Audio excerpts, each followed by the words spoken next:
Al Haymon is killing the competition. What up, Fight World? It's your boy Ego, and I'm back with some more boxing. Now, when you hear the two words Al Haymon, immediately some people get defensive, don't know the dude, he doesn't do interviews, but they hate him because he's tied to other fighters or whatever the situation is.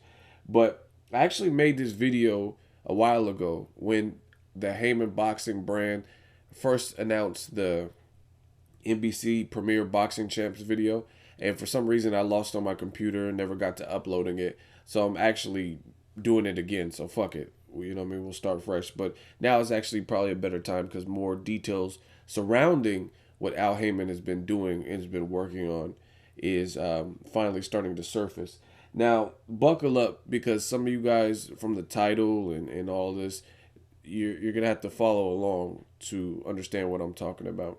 So make sure you have whatever the duration of this video is to sit and listen.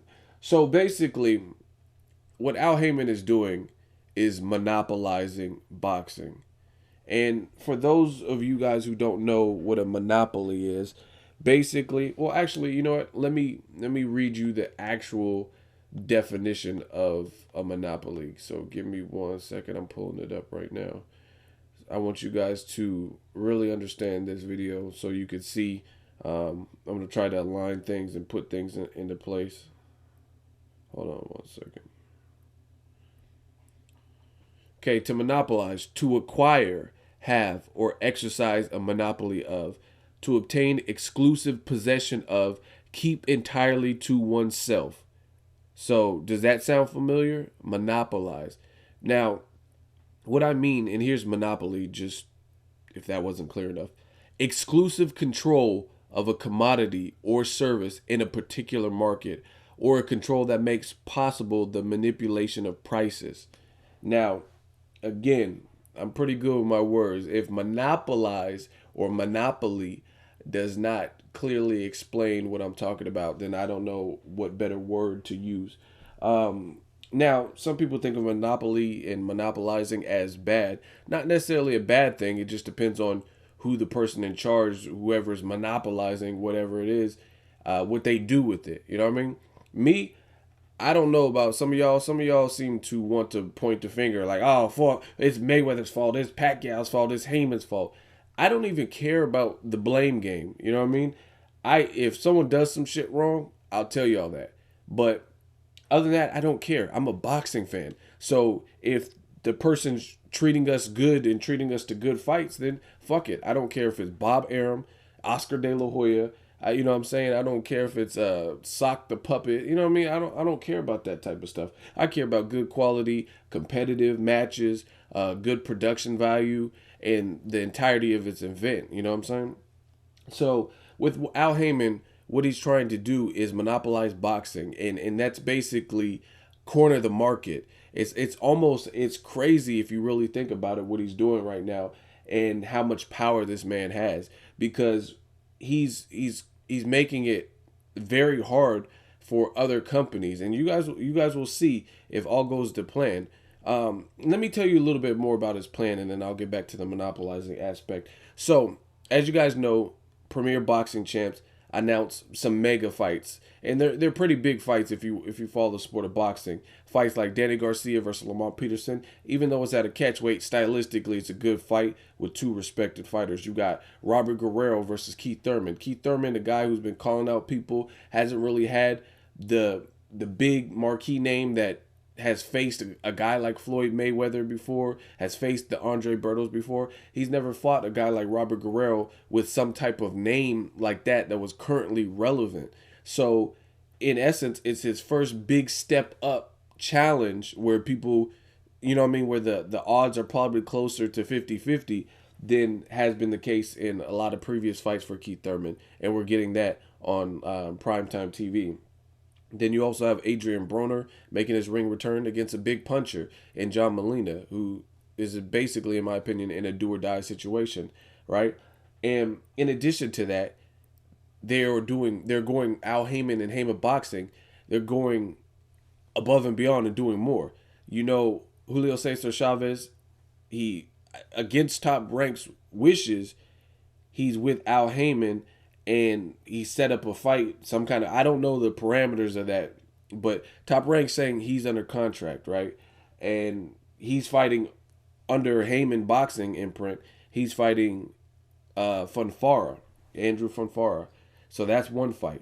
Then another fight that was announced, Jermell Charlo versus Vanes Matarosen. That's a good fight at 54. So you got that. You also have Adonis Stevenson versus Sakio Bika. A lot of people have been complaining about Adonis Stevenson and his recent opponent selection. Even me, you know what I mean? But Sakio Bika, that's a stern test to defend your belt. So that's another fight. And the list keeps growing and growing and growing. You got Andre Berto. He's making his ring return. He's fighting Josito Lopez. I don't know if you guys see a pattern.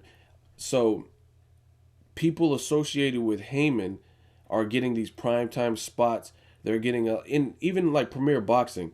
They used Hans fucking Zimmer to orchestrate and score the soundtrack for Premier Boxing. Now, I'm a huge movie buff, so I already knew who Hans Zimmer is. But for you guys who may not be into movies like that, Hans Zimmer is kind of like the modern day Mozart of movie scoring, of movie cinema. Like if you watch a movie and it said music by Hans Zimmer, which a lot of movies do, he's done movies like Gladiator, just a ton of movies.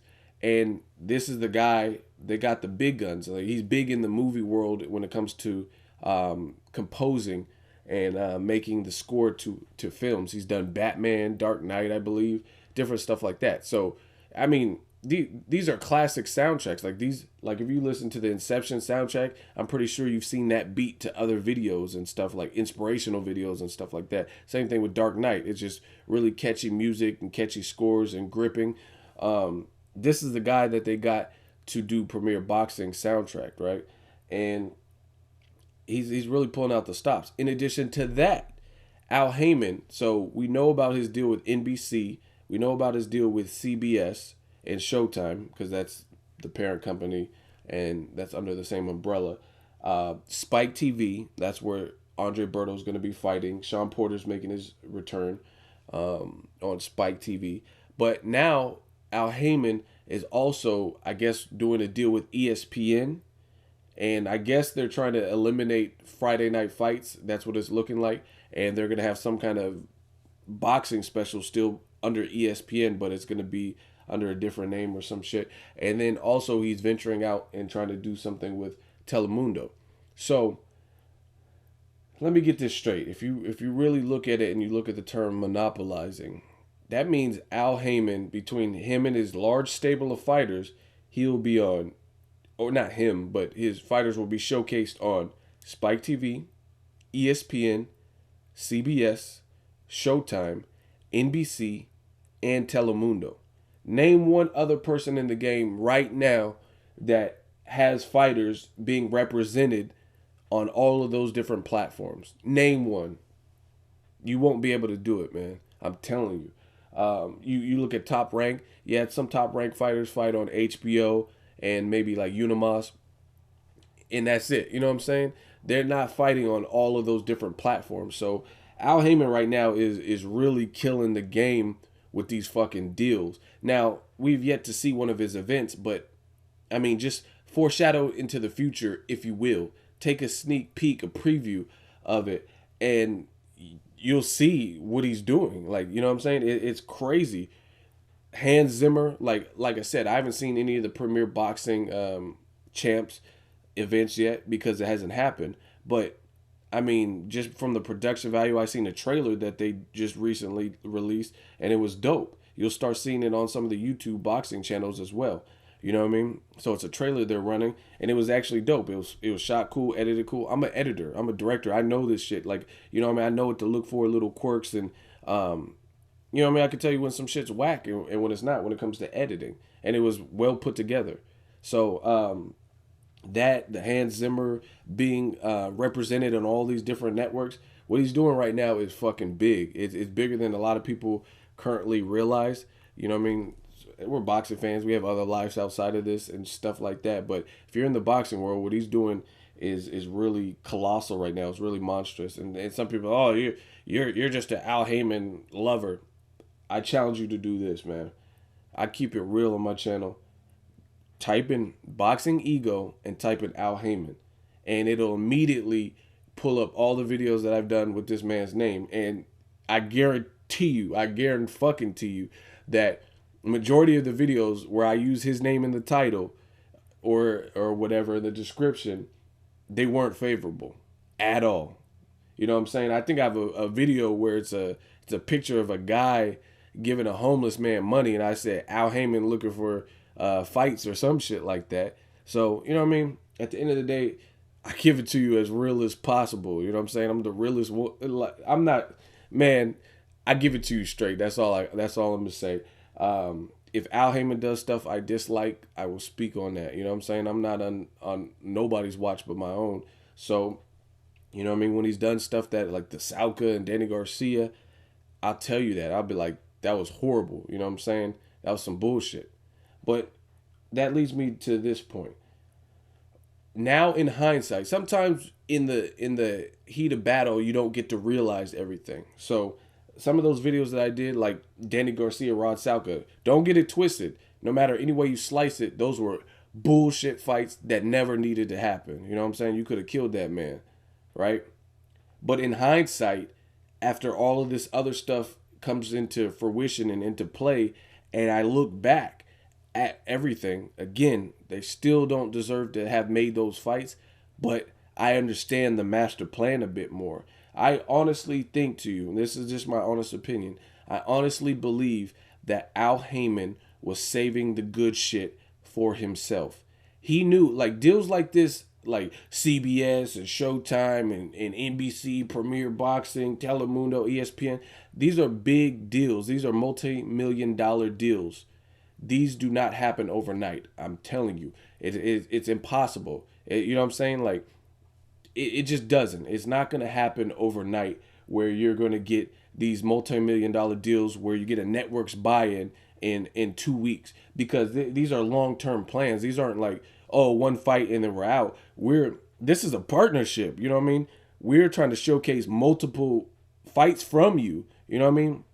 You got to iron out all the details and stuff like that. I mean, as we already know, as it sits, NBC already has like at least two big fight cards back to back, March and April, with Danny Garcia and Lamont Peterson, and then before that, the Robert Guerrero, Keith Thurman card that I mentioned. So again, these deals don't happen overnight. Point being is this: Al Heyman, I really feel he knew what he was doing in that given situation. It's called, like, if you watch gangster movies, man, like me, it's called a fall guy. He knew what he was doing behind closed doors and starting all these deals, side deals or whatever with Haymon Boxing. He had a vision, I guess, for his fighters. That's why when fighters were getting offers from Rock Nation, like Peter Quillen got a fight deal offer, Adrian Broner, Keith Thurman, that motherfucker Al Heyman said, nah, sit tight. I got a plan. Don't do those deals. And I guarantee you it all makes sense in the end. You know what I mean? And like I said, in hindsight, I honestly think that's why we got some of those shitty fights in 2014. Horrible year of boxing. You know what I mean? I'm a boxing fan. I didn't really even enjoy, I can't even think of like a bunch of fights. 2013 was amazing, but 2014 was asshole. And I can't think of a large plethora of fights that I enjoyed. You know what I mean? But honestly, I think that Al Heyman did that because he knew what was to come. He knew he was doing this NBC, Haymon, Premier Boxing Champs and all that. So why give up the good shit? Why put Keith Thurman in there in a riskier fight with, you know what I mean? Like, I don't know, Robert Guerrero last year or Maidana or Kell Brook or some shit that he could lose. And then now he's no longer undefeated. Therefore, he's not as marketable because we know how boxing fans are. When you take an L, they'll be like, oh, he was overrated, he was hyped, blah, blah, blah. So they put him in two fights that, you know what I mean, we didn't really care about. Julio Diaz, which turned out to be a stinker. And then they put him in against Leonard Bundu, which was another lower risk fight. I mean, he's an Olympian, but it wasn't, you know what I mean, what's a bigger risk? Going in against a guy like Robert Guerrero or Leonard Bundu, a guy that's relatively unknown. You know what I'm saying? And Bundu doesn't have the most power or anything like that. So again, Haymon, I really feel this. He was saving the good shit for him. Like, you know what I'm saying? Because it's the fall guy. Oscar De La Hoya and his company really takes the blame for these other fights. Like Danny Garcia versus Rod Salka. Yeah, some people on YouTube might be like, oh fuck Al Haymon, it's Al Haymon's fault. But ultimately, this is the Golden Boy event. You know what I'm saying? Al Haymon could just be in the cuts behind the scenes, chilling, counting money, and the real fall guy is the promoter who took and had an event like that under their banner. So they really got screwed. You know what I'm saying? I think Oscar really truthfully got screwed in the situation because Al Haymon was working on his own shit and he was the fall guy. His company was the fall guy. They had lackluster, like, you know what I mean? Lamont Peterson versus a drug dealer, Edgar Santana. Yeah. Nobody give a fuck about that fight. And then fast forward, now when Haymon's doing his own thing, you get to see Danny Garcia, Lamont Peterson, a fight we were asking for in 2014. You know what I mean? We get to see Keith Thurman in a step up test that we were asking for in 2014. You know what I mean? So you guys can feel however you want to feel. I'm just telling you how I feel with the whole situation. And I truthfully believe Al Haymon knew what he was doing. You know what I mean? People were like, oh, I want to see Broner in this. We didn't want to see Broner versus Emmanuel Taylor, but that's the fight we got. Now we get to see Broner against John Molina. And if you really analyze it and to kind of prove what I'm saying, tell me how this doesn't make sense or how this makes sense. John Molina made a diss record, right? He made a diss record about Broner, or he had it made. Shout out to my dude Billy D. He had a diss record made, right, about Broner last year. When Haymon was still working with Golden Boy or whatever, before Haymon Boxing was his own entity. We didn't get that fight in 2014. Fast forward to the future, now we're getting it because it's happening under Al Haymon's watch, as opposed to happening on another person. So, you like all the failures in the 2014, for the most part, Oscar De La Hoya, Top Rank, those guys look like the villain, if you will. And I say villain loosely. I don't think they're villains per se, but I'm just saying they look like the bad guys because we had a horrible 2014, and that just makes Al Haymon look like the savior when he starts dropping heat like the matches that we're getting. Adonis Stevenson versus Bika, fucking Julio Cesar Chavez making his ring return after a long layoff versus Fonfara. Fights like that. Danny Garcia, Peterson. Now Haymon looks like a savior. Like, oh shit, boxing was horrible. It's like Al Haymon made boxing as horrible as he could to make the impact hit even harder in 2015. I don't know if you guys see where I'm going. It's just like, how can you appreciate sunshine if you don't appreciate or have rain? Like, if you don't have a rainy day and know what it's like to have to stay indoors, then how can you appreciate the sunshine if every day was just the same? So it's like 2014 was such a shitty year. Now he's making up for it, but he's reaping the benefits because he's making up for it on his own watch. So that's basically all I got. Al Haymon, I really think he's monopolizing boxing, and it's looking like he's a strategist because what he's doing right now is really, truthfully killing. Like, there's a lot of matches, and some people are gonna get in this video right now. I'm not dumb. I'm actually pretty good with foreshadowing, and I'm a people's person. So I know what some people are like, oh fuck Al Haymon. Al Haymon's a devil. Don't watch his event. You know you're gonna watch this shit. You know what I'm saying? So, you know what I'm saying? Just be true to what you're saying. If Al Haymon is really the devil to you and he sucks and he's bad for boxing, don't watch his shit. I'm not gonna say that I'm not gonna watch this shit. You know what I mean? If he does some fuck shit, then I'll make a video about that. But I'm watching all of these fight cards because they're good cards. I don't agree with every aspect of them, like Danny Garcia, Lamont Peterson at a catchweight. I think that's some bullshit. They really need to fight for each other's belts. But, I mean, all in all, these are some very solid matches that we're getting. And he's taking it to the next level. And he's making it hard for other people to eat. I'm telling you, what he's trying to do is monopolize and starve them out. I'm telling you. Because you look at it, even like Leo Santa Cruz got bought out. Who does Oscar De La Hoya have exclusively? Canelo? Who else? You know what I'm saying? Top rank. They're stable. A lot of top rank stable. Some of them guys are older, like the Marquezes, and they no longer have Chavez Jr. I'm just telling you, man. Just let me know what you guys think of this video. I'll end it there. I'm just really trying to drop a gem so you guys understand what's going on. Peace.